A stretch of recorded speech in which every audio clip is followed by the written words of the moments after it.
Dane Evans, he's under pressure, has to roll to his right. It's intercepted by the Stampeders. Sean Thomas Erlington had it go off his hands, up in the air, and it was picked off by the Stampeders. That's the game. From the Ticats Audio Network, this is Ticats Today. Yes, it is Ticats Today for a Monday, June the 20th. And yeah, Mondays are just a little bit worse when we're coming off a Ticats loss. But guess what? The sun still rose on Sunday, and it did again today. So it looks like the world is not ending, despite the Ticats' overtime loss on Saturday to the Calgary Stampeders. Louie here on Ticats Today. Thanks for checking us out on the Ticats Audio Network. How do you feel? How are you feeling? 48 hours after, hit me up on Twitter at @LouieB_TV. Oh, man. It was deja vu. Felt like a bad dream, but it wasn't. Ticats dropped 0-2, and it doesn't get much easier for them. They take on the Winnipeg Blue Bombers on Friday in Winnipeg, looking to avoid going 0-3 to start the season for the first time since 2017. Coming up on today's show, we are going to be joined by the man who had the call we just heard from there, RJ Broadhead from the Ticats Audio Network. We'll also hear from Coach O as he spoke after the game. We'll hear from Dane Evans, and we'll hear from Tunde Adeleke as well. And, you know, despite the finish, and you can't really say that. Just like last week, Coach said, you know, other than the injuries, we can't really look at this game with the other than the finish. It's hard to really get a handle on what happened. But Dane Evans was efficient, 425 yards, 3 touchdowns. Those 2 interceptions, yeah, he's going to want back, but a good game from Dane. Tim White was fantastic, named the performer of the game. 131 yards on 11 catches, including a big touchdown and a beautiful 25-yard touchdown catch. Mike Domagala, yes, he missed the extra point, but he did go 3 for 3 on field goals. And defensively, I thought the Ticats played well. Ticats played good for most of the game defensively. Jovan Santos-Knox, Tunde Adeleke had 10 tackles and a sack. And again, we're going to hear from him in a second. Jovan Santos-Knox had that interception and added 7 tackles as well. So, yeah, despite the result, a lot of positives to take from the Ticats, but the result is what it is. Ticats outscored 27-6 in the third and fourth quarter. In fact, make it outscored 30-6 in the second half and overtime. And they lose 33-30 to the Calgary Stampeders. For more on this game, let's hear from the head coach of the Ticats. Here is Orlando Steinauer as he spoke to the media after the game.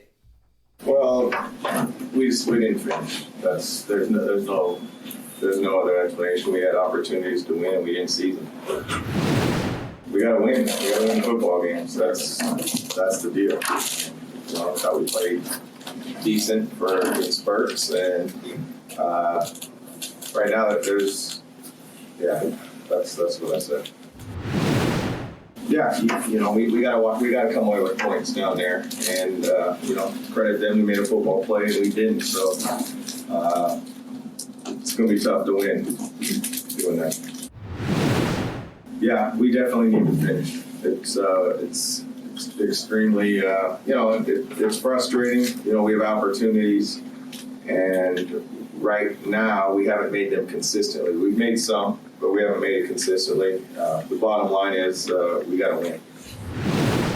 That Dane, you know, he threw the ball well. I think, you know, Dane's going to go as you know, we protect him. I thought we did a better job of that tonight. You know, I'm sure there's a few throws that he would like back, and you know, it is a tough position on the field. But you know, we'll make our fair share of plays there. Obviously, we'd like to make more of them down the stretch when it counts. It's always a collective effort. Yeah, again, I don't know. Like, we're, you know, at a minimum, you think we're going to line up for a field goal there, but you know, that's the way the game happened, and you know, it's going to go down as they made a play and we didn't. Just that what we're capable of when we protect the quarterback. I think we'll be able to move the football just fine this year. I think that was the biggest improvement that we needed to see. That was a glaring, obvious point, and I thought we did a decent job of that. And we just got to continue to get better. Tough night. Well, for those that have been here, that's who it would affect. Our football team's not the same as the Grey Cup. I know there's some similarities in the game and the tip ball, but a lot of the players won't even know about that. As far as the ones that were here, I'd be shocked if that was something that was in their mind. It's going to be disappointing. It's going to sting, and it should. It's as you can tell, a little bit short on words. That is the head coach and president of football operations of the Ticats, Orlando Steinauer, as he spoke after the game. Let's hear from Dane Evans, quarterback. By the way, happy Father's Day to Dane this past weekend and all the fathers who celebrated, including my own dad, Jimmer. Hope you had a great day. I'm sorry I didn't see you yesterday, but I gave you a shout out on TV, and I don't think any of your other 5 kids did that, so you're welcome, and happy Father's Day. And I'm doing it on a podcast now, so this is like double happy Father's Day presents for you, Dad. Just kidding. Your bottle of grouse is in the mail. Here's Dane Evans, who celebrated his first Father's Day. Here's what he had to say, though, after the game on Saturday. One of my favorite coaches I've ever had in my life, my college coach, Coach Bill Montgomery, would always tell us that momentum's the best player on the field, and I think that's always been the truth. I think in the second half, it was just like we all took turns making mistakes. You know what I mean? Like, it just rotated. A specific moment, I would say the third and short, man. I've done those a million times in my life, and like that play was over. You watch every one of them always, and like as soon as the quarterback gets the first, it's over. They never let it linger. Thought that was kind of, is what it is. They made their decision, That was definitely a big turning point because that helped them get an easy touchdown, that they didn't have to go and actually get a touchdown. So I guess that was probably the biggest momentum shift in my opinion. The play was over, man. I don't know. I knew I had the first. So I just turned back and watch those from the last 3 years back and all the ones this weekend. You'll see the play's over. As soon as you get the first, the whistle immediately comes in. It is what it is now, but I've done those a lot, and it's usually over as soon as you get the first. Were you letting up a Yeah, little because I bit? got the first. Right. Just like every time I've done it ever in my life. I couldn't tell if you let up. Yeah, because I had the first. Yeah. So, it is what it is now, but we got to be better in the red zone for sure. That's something we definitely got to be better at. The interception to Braylon, that was just a bad throw, man. I was trying to force it a little bit, which we talked about all week not doing, Thought I had it and just totally made a bad throw, 100% my fault. And then, we just got to be better in the red zone. I thought between the 20s and even backed up tonight, the one time we were backed up on that same drive, we did great. I thought we did. We got to finish where it counts, That's where you can turn it from 3 to 7 or 8, we go for 2. No, I don't think so because, you still are having great drives. We're producing all the way down the field and you're still ending with points. It's just we got to end with touchdowns, we can't just settle for field goals all the time. Dom is amazing, did his part, but I love Dom. He's one of my favorite guys on the team, but I don't ever want to see him come out there. That's just how it is. So it's huge, man. And like Coach O said, right now we're just talking about it. We're not doing it, So it's going to be another week of quick turnaround and looking at the tape hard.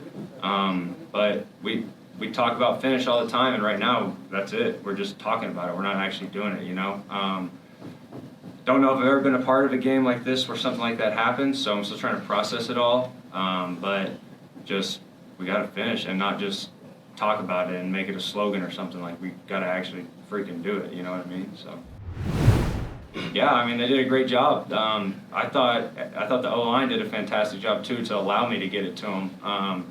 We kind of had to shift some guys around, and I thought they really responded very well to that.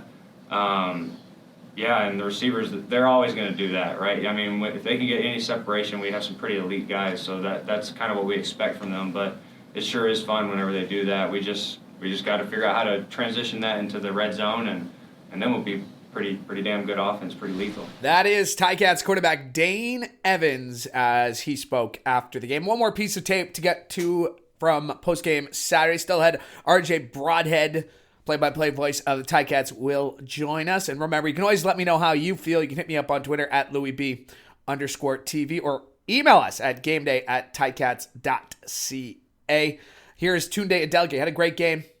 Quarterback sack, 10 tackles, a couple of forceful tackles too. There was that one breakup that doesn't count as a tackle, but still was a great play by Tunde. Here's what he had to say after the game on Saturday. And they were coming out doing the same things they were doing earlier in the game. They just had success with it. Honestly, they took some deep shots and they came up with it. So those are plays we have to make, and then we just have to be on both parts, on offense and defense. We have to work better together.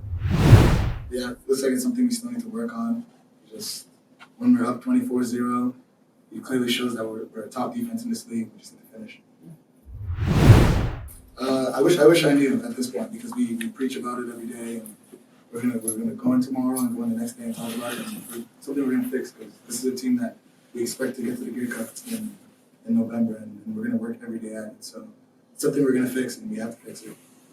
And that is Tunde Adeleke as he spoke post-game Saturday. All right, for more on Saturday's game and to look ahead to the Winnipeg Blue Bombers, let's check in with the man who had the call on Saturday from Tim Hortons Field right here on the Ticats Audio Network. It is RJ Broadhead. And RJ, I know we've only been doing this a couple years, but you've seen that one before, haven't you? It was a little deja vu all over again. Man, they just can't shake these fourth quarter problems. It's the 2 seasons I've been calling games, Louie. It's been a struggle. They know about it. They talk about it, but for whatever reason, they can't close out these games. I went back and looked.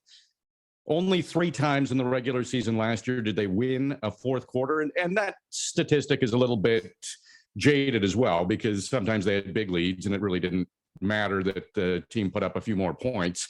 They weren't trying to score points, the Tiger Cats, but so far this year, the fourth quarters have been a major concern and have resulted in losses. Outscored 54-6 in the 2 games. Also outscored in the preseason. Again, those games don't matter a ton, but it is a concern. And what's the reason? I talked to Luke about it during the game.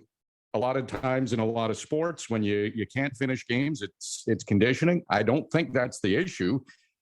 Tiger Cats seem like they're in fantastic shape, but maybe it's adjustments. Other teams are making them and being successful with them, and maybe the Tiger Cats aren't adjusting to those adjustments. But it has to be fixed. Otherwise, those Grey Cup dreams might not happen. I mean, you were bringing up being outscored in the fourth quarter. You specifically were bringing it up week 16, week 17 last year. I mean, they know it's a problem. Tunde Adeleke talked about it after the game. He said, if we had the solution, we'd find it. What point did you realize on Saturday's game, okay, this isn't going the way we wanted to? No, that's a great question, Louie, because it was 24-0 at one point, and then Calgary got that field goal late in the half, and 24-3, comfortable lead, or so it seemed. But I don't know. I wasn't sure. I wanted to see that third quarter. I thought the third quarter was key because the Tiger Cats had the wind, and they put up 17 points in the first quarter with the wind. They got nothing in the third quarter, and Calgary had that great drive from their own 7 against the wind and wound up getting a touchdown. I think that was the big turning point. And then Calgary going into the fourth quarter with the wind, you kind of thought, okay, this is going to be a lot closer game than what the first half indicated. And sure enough, it turned out that way. Turnovers again, a bit of an issue. Again, I went back and looked last year, that 0-2 start that we all know about, and the Tiger Cats still made it to the Grey Cup. They had 9 turnovers in those first 2 games. And then they ended the season with the fewest turnovers in the CFL. They have 9 turnovers through the first 2 games. They're 0-2. I think they can turn things around, get back on track. They're fixable issues. They just have to finish games, not turn the ball over, and take advantage of red zone opportunities. Learning. Sometimes you get these losses early, these tough ones to take, and that feeling of invincibility. Maybe the lead's too big at the half. Maybe there was a slight letdown. You don't like to think that for professional athletes, but credit to Calgary. They made the adjustments and came back and won.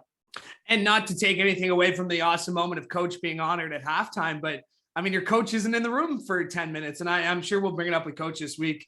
now that we don't have to talk about the Hall of Fame, again, just like Dane and his wife being pregnant, her due date being the week before, these are people, they have other things on their mind as much as they want to be focused on the games. And you wonder, what second half adjustments coach couldn't make because he was being honored. But again, it's an early start to the season. The benefit of last year was after their 0-2 start, they hit the bye week. Now, after their 0-2 start, they have to go into Winnipeg and play the two-time defending Grey Cup champions. It is a big week of practice for this team. Yeah. It's tough to win in Winnipeg. Maybe the toughest place, obviously, like you mentioned, Louie, with the back-to-back Grey Cup championships. Winnipeg, so good at home. To be honest, I broke the season up into thirds, so 6-game segments. And these first 6 games, I'm not really worried about. Right now, the Tiger Cats have had flashes of being really good and flashes of not being very good, and they're 0-2. However, they're tied for second in the East Division. So with Montreal and Ottawa both at 0-2, the Tiger Cats really haven't lost a lot of ground. It's the middle 6 games that are going to be the key, because Tiger Cats play Toronto 4 times and Montreal twice in those middle 6 games. So that middle third of the season, that's where they have to be at their best. If they can win those 6 games, no problem. They're going to, in all likelihood, win the division. So at this point, get the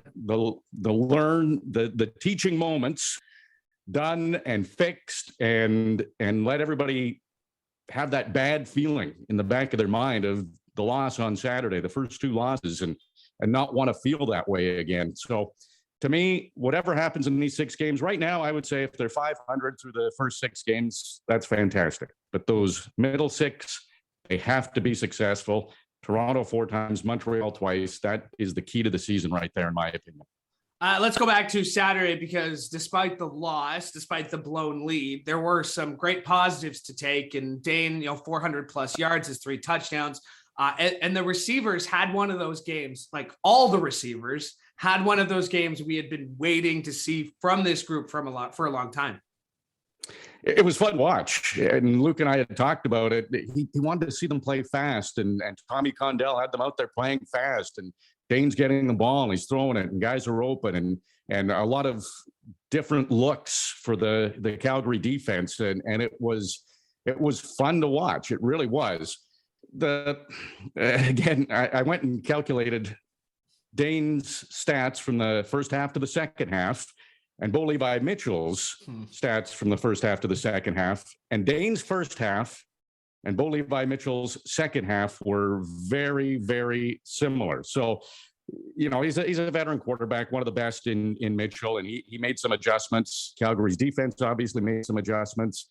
Some interesting plays. Dane would like the turnovers in the red zone. Obviously, that's costly. You want to get some points out of that. And as it turned out in an overtime game, that was a huge key. But the short yardage, and I know you heard Dane speak after, and he's right. Usually, once you get that first down, the whistle goes. I don't know if he felt he got the first down. I have a feeling the officials thought they were doing him a favor and letting him have that second and third kind of surge to try to make sure that he did get across and didn't blow the whistle. And then Titus Wall takes the ball out of his hands and walks into the end zone. I mean, that's a massive turning point in the football game, is whether he had the first down or not. Looking at replays, it was very, very close. And, the officials didn't blow the whistle. I kind of felt they were trying to help the Tiger Cats. Like, let's see if you can get across. And Dane thought he had it. It's done now, but that play turns into a real difference in the football game. And that's what I worry about this week, is that not worry, but you don't have to change much. It was a good game. Defensively, the team was good. Offensively, the team was good. Special teams, Lawrence Woods had that great return in the fourth quarter to set up the Ticats in great field position, a march down the field. So does that make it more difficult this week to make those little adjustments, or is it a little bit easier preparing for Winnipeg, do you think? Yeah, again, I think, it's fixable things. Don't turn the ball over. Take advantage in the red zone. it's all about learning. We heard that a lot last year, Louie, with the team when, they had their struggles. It was you don't lose, you learn. I remember Dylan Wynn must have said that after every loss, but and not having him in the lineup was huge as well. Still pretty good against the run. There's a lot to like from what the Tiger Cats did in that football game, but it comes down to turnovers and taking advantage of opportunities. When you have a chance to score, you have to get those points. So, again, a tough task, but sometimes the best teams bring out the best in you, and maybe that'll happen with the Tiger Cats. A loss is only a loss if you don't learn from it. And if I had a nickel for every term I've heard Dylan Wynn say that, I would have a couple of nickels there for sure. RJ, thank you for doing this. Great call as always on Saturday night. And we'll be tuned into Ticats this week, which is on Thursday this week, one day before the game on Friday. So thanks for doing this, RJ. Luke and I will tee up the game on Ticats this week. Always talking with you, Louie. My thanks to RJ Broadhead for joining me. My thanks to you as well. Could not do the show without your support. Make sure to like and follow us wherever you get your favorite podcasts. And coming up today on a brand new episode of Ticats This Week with Bub O'Neill on the Ticats Audio Network, so make sure you check that out. We are back tomorrow from practice at McMaster, by the way. Quick note, as the Arkells are setting up for their show on Saturday, Ticats practicing at McMaster. Full details available at ticats.ca/practice schedule. But we'll be there tomorrow from Mac. Hope you'll join us then for the Ticats Audio Network. I'm Louie Butko, hoping you have a great day. Ticats Today can be heard every weekday, and we would like to hear from you.